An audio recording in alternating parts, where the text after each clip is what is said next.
Want to increase your chances of winning at poker? Well, you're in the right place. Welcome to Whatever Top 5 videos, where we take you through the ins and outs of all things intriguing and enlightening. Today we're talking about the top 5 poker strategies that could potentially give you an edge at the poker table. Now, we're not claiming these strategies to be a golden ticket to victory. Poker, as we know, is a game of skill, chance, and sometimes sheer luck. However, employing these strategies could certainly enhance your chances of winning, making your poker experience even more exciting and rewarding. We will be discussing everything from understanding your position at the table, to reading your opponents, mastering the art of bluffing, understanding the odds, and managing your bankroll effectively. So, if you're ready to up your game, stick around as we delve into the top 5 poker strategies. At number 5, we have understanding your position. When we talk about position in poker, we're not discussing the comfort of your chair or how close you are to the snack bar. No, my friends, we're diving into the strategic implications of where you're seated in relation to the dealer and how this can dramatically influence your gameplay. Picture the poker table as a battlefield. Your position is like your vantage point, offering unique perspectives and opportunities depending on where you sit. The later your position, the more information you have at your disposal. You've seen how your opponents have acted, gauged their confidence, spotted their hesitations. This information is power, and power can tilt the game in your favor. But what if you're in an early position, closer to the dealer? Well, it's not all doom and gloom. While you might lack the informational advantage, you can use your position to send calculated signals to your opponents. A strong bet can echo confidence, while a check might sow seeds of doubt. It's all about how you play the game. Middle positions, on the other hand, offer a bit of both worlds. You have some information from the early players and can still influence those who act after you. The key here is flexibility, adapting your strategy based on the actions of your opponents. Understanding your position is like understanding the rules of the road. Without this knowledge, you'll find yourself driving blind, making decisions based on guesswork rather than informed judgment. And as we all know, guesswork in poker is as useful as a chocolate teapot. So, whether you're the first to act or the last, remember that your position is more than just a seat. It's a tool, a weapon, a strategic asset. It's a part of the game you can control, and controlling the game is the first step to winning it. Remember, your position at the table can be a game changer. Use it wisely. Coming in at number 4 is reading your opponents. This strategy is all about observation and understanding, a critical aspect of any successful poker game. It's not just about the cards you're holding, but also about understanding the players around the table.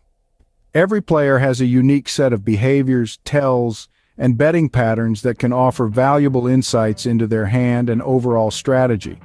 These elements are the subtle, often subconscious indicators that can reveal a player's state of mind or the strength of their hand. Learning to decode these signals is like acquiring a new language, the language of poker. Let's take behaviors, for instance. Some players may become overly talkative when they have a strong hand, while others may go quiet. Some might fidget, others maintain an almost unnerving stillness. Observing these behaviors can give you a clue about what's going on behind those poker faces. Now let's move on to tells. These are unconscious reactions that can betray a player's feelings about their hand. A player might unconsciously touch their face or shuffle their chips when they're bluffing. Spotting these tells can provide a significant edge. Betting patterns, too, can offer a wealth of information. A player who consistently raises on a strong hand or folds on a weak one can become predictable. By recognizing these patterns, you can anticipate their moves and plan your strategy accordingly.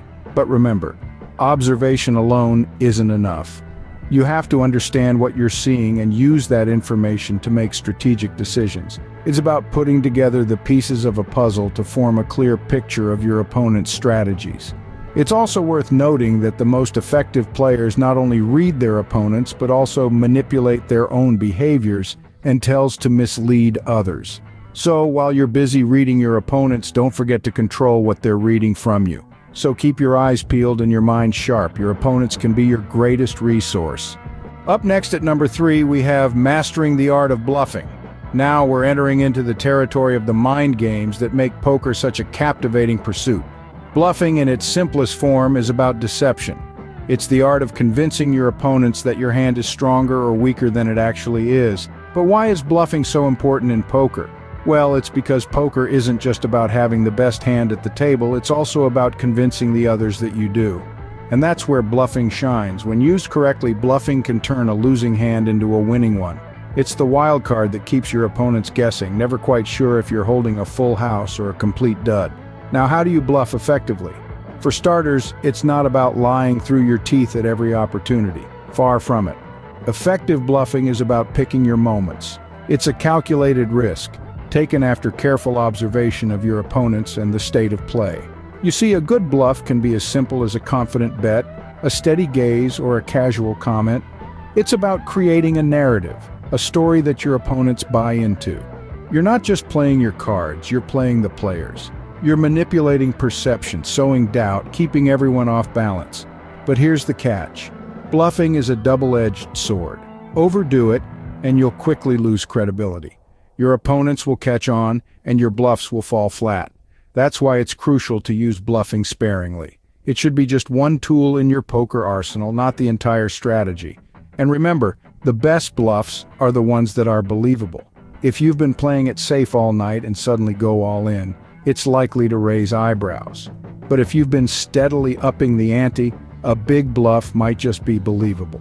So there you have it. The art of bluffing in poker is about more than just fooling your opponents. It's about strategy, timing, and understanding human nature. It's about playing the game, not just the cards. Remember, bluffing is an art. Use it sparingly and wisely. At number 2, we have understanding the odds. It's a crucial part of any poker strategy, and if you've been avoiding it because math isn't your strong suit, it's time to buckle down and get familiar. Why is understanding the odds so important, you ask? Well, poker is a game of skill and chance. The skill part is about knowing how to play your hand, but the chance part is where the odds come in. They tell you the probability of certain outcomes and help you make decisions based on those probabilities. Think of odds as your roadmap to winning. They help you navigate the game, guiding your decisions on whether to fold, call, or raise. So how do you calculate the odds? Well, it's not as intimidating as it sounds. In poker, you're often looking at pot odds and card odds. Pot odds are the ratio of the current size of the pot to the cost of a contemplated call. Card odds, on the other hand, are the chances that certain cards will come up that improve your hand. Let's say you're chasing a flush, which means you need one more card of the same suit to complete your hand. There are 13 cards of each suit in a deck, and if you have 4 of them, there are 9 more out there that could complete your flush. If 2 cards of your suit are on the board and 2 are in your hand, you have 9 outs. If it's the turn, you have a roughly 1 in 5 chance of hitting your flush on the river. But remember, poker is not just about calculating odds. It's also about interpreting them and using them to inform your decisions. The odds alone won't tell you whether to fold or raise. You need to weigh them against other factors like your opponent's behavior, your position, and the size of the pot. So get comfortable with numbers. The odds can be your best friend or your worst enemy. But when you understand them, you'll find that they can be a powerful tool in your poker strategy arsenal. And finally, the top strategy to increase your chances of winning at poker is managing your bankroll. Like any investment, it's all about risk versus reward. Think of your bankroll as your poker lifeblood. Without it, you're out of the game. It's crucial to manage this resource effectively, avoiding reckless decisions that may lead to a quick drain. One must weigh the potential reward against the risk in every hand. It's tempting to go all in with a strong hand, but remember, even the best hand can lose. Consistently risking a large portion of your bankroll can lead to a swift exit from the table. Instead, consider betting a small percentage of your total bankroll. This approach ensures your stay in the game, allowing more opportunities to capitalize on weaker players in favorable situations. Remember, poker is a game of skill and strategy. Manage your bankroll wisely and you'll be in the game for the long haul. And there you have it, the top 5 strategies to increase your chances of winning at poker. To quickly recap, understanding your position at the table helps you make informed decisions, knowing when to play aggressively or conservatively. Reading your opponents is a game within the game itself. Deciphering their tells and habits can give you an upper hand. Mastering the art of bluffing is not about lying. It's about convincing others to believe what you want them to believe. Understanding the odds is crucial. Poker is a numbers game after all. Lastly, Managing your bankroll, the lifeblood of your poker journey, can determine how long and how far you can go in this thrilling game. Each of these strategies is a piece of the puzzle that forms a competent poker player. They are interconnected, working together to give you the best shot at success. But remember, these strategies are not magic spells that guarantee victory. They are tools to be used wisely, sharpened through practice and experience. The more you play, the more you'll understand how to effectively use them. So what's next? The ball is in your court. Start incorporating these strategies into your poker game. Practice makes perfect, and with time, you'll see the fruits of your labor. Remember, the world of poker is a journey, not a destination. There will always be something new to learn, a different strategy to master, a unique player to face. In the end, it's not just about winning, it's about enjoying the game, learning from each hand, and growing as a player. So take these strategies, arm yourself with knowledge, and step into the exciting world of poker. Don't forget to subscribe, follow, like, comment, and share this video. Stay tuned for more poker tips and strategies. Remember, the more you learn, the better you play. Good luck!